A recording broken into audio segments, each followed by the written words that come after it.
You're good. Good afternoon. My name is Alan Miller. My topic is going to be on mandatory minimum sentencing for drug offenses and how it's unnecessary when punishing criminals. And that's like kind of confusing, but what it is basically if you get convicted for drug offenses, usually if it's not a big case, you'll get a minimum sentencing that you have to carry out. For example, if you're caught with 1 gram of LSD, you would get 5 years in prison and without parole. And if you had 10 grams, you would get 10 years in prison without parole. So that's a basic overview of it. And my 3 points is going to be that it discriminates against minority groups, mostly African Americans and other minority groups in trials. The second point will be that it shifts power over to prosecutors when they're during trials. And third point will be that it shifts bias over in trials for people who will be convicted. First point, mandatory minimum sentencing discriminates against African Americans. Specifically, one example would be that most of the time, those who sell, produce, or use drugs by African Americans and are caught will carry out a bigger mandatory minimum sentencing than those in the white population, which leads to more stereotypes and discrimination towards African Americans and causes those in the African American community to be more wary and distrustful of policemen. And these mandatory minimums were carried out from the Tough on Crime Act from the 1980s and 90s in an attempt to get people to stop doing and consuming drugs and producing drugs. But this Tough on Crime Act, when it was created, it just caused more people to get put in prison for longer times, which in turn made prisons fill up even faster. For example, roughly today, 1 out of every 100 people are locked up in prison, and the sentencing that they carry out carries on even longer, from 4 years to 10 years since the 1980s, which is a lot more than most people deserve. The people who even pushed out against the Mandatory Minimum Sentencing Act, like politicians and prosecutors, right now they speak out against it because they realize that people who are going to prison and how long they're getting put in for is way more than they deserve to get put in prison for, and that the crimes these mandatory minimums don't really deter them because they don't realize that they're going to get that much time. So they'll still do drugs or just have drugs with them. They'll get convicted and then they'll go to prison for even longer than they even deserve to go for. My second point, that prosecutors who are prosecuting those who have drugs, they have more power than they really should have because they understand that the people on trial are scared of how much time they could get put into prison for, because more than likely a cop or a lawyer has talked to them and explained to them how long they're going to get put in prison for how the drugs that they have. And most people, they don't want to deal with that, and so a prosecutor will have way more power than they should. The other problem with this is that the judges who sentence these people, they agree that they don't deserve that much time. And most of the times a judge will say, I have to give you this much time because I don't have any other choice, and this is my job, and I took an oath. So the perspective of a prosecutor is that they're just single-mindedly trying to go for a conviction and get it done as soon as possible, hoping that the people, once they hear how much time they're going to get, they're going to be too scared to think about their Sixth Amendment rights and trying to have a fair and speedy trial and trying to get it over with. They'll just be too scared and try to go for a plea bargain, which is what most prosecutors go for anyways. My third point is that it shifts bias in trials. So again, if a person is guilty or they're afraid of going to prison for these long times, they won't think as clearly as they should, and most of the time they'll just take a plea bargain or just do whatever they can to get as little time in prison as possible. So it also it'll make the lives of the people who are getting convicted even more difficult because they have the drugs and they've done the drugs before, and sometimes the people who are already in prison will be for example, cannabis. It's already been legalized now, and some people are in prisons and been given those mandatory minimums, and they're just stuck in prison at that point, not being able to do anything about it because they were just already convicted. So it ruins the lives of those people.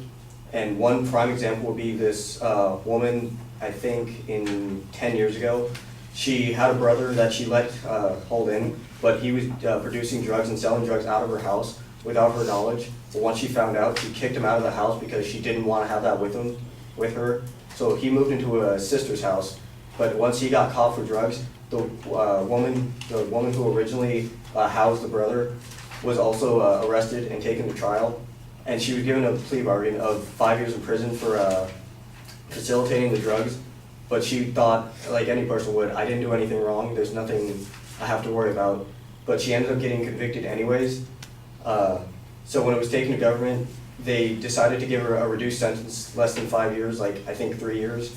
But some prosecutors pointed out that he was still in there with the drugs, so she technically helped him move the drugs and house the drugs, and the judges agreed with them. And so they recalculated her trial, and she got 19 years in prison, 19 and a half years in prison, just for being in the same house as the drugs.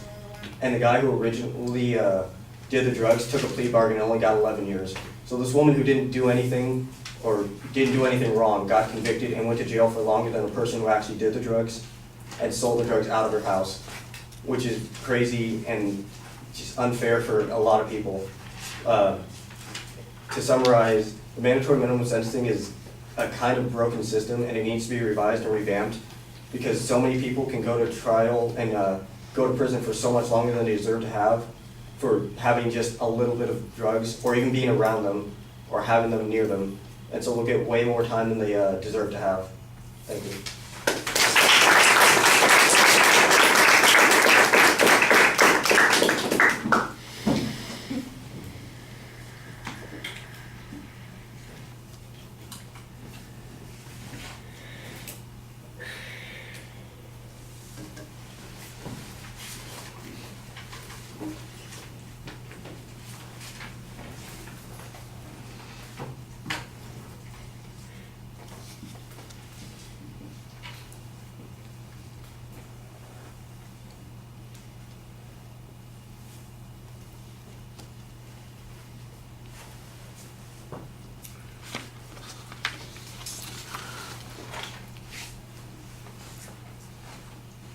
All right, Alan, you've got a proposition and you tell us what the topic is. You make it sound like it's an informative speech when you say, and I'm going to talk about this and how it's unnecessary. You forget the how. It's not a question. It's not an informative speech. You want a declarative statement, say it is unnecessary. So I'm expecting to hear stuff about how it is failing to accomplish its purpose, how in the long run the costs are are going to outweigh the advantages that come from it. And instead, we get some arguments that are probably value claims. The first one is definitely a claim of fact that it's discriminatory against particular groups, and you mentioned minorities. However, the data on this is really thin. You make some vague reference to the average sentence, how long people are in. You've asserted that African Americans are punished more severely than whites for the same offenses, and I'm not saying that they aren't. I'm saying that you didn't provide any evidence that they are, and that shouldn't be that hard for you to find. This is an argument that a lot of people have made, and so there's a lot of information on it, but you're not citing any data on that particular information. We get some historical data about when the laws were passed, but we don't get much clarity on how those laws were phrased. They certainly don't say, that one particular group is going to be isolated out, so there's a reason why it has a disproportionate impact on one group versus another, and that's what I think you need to talk about a little bit more.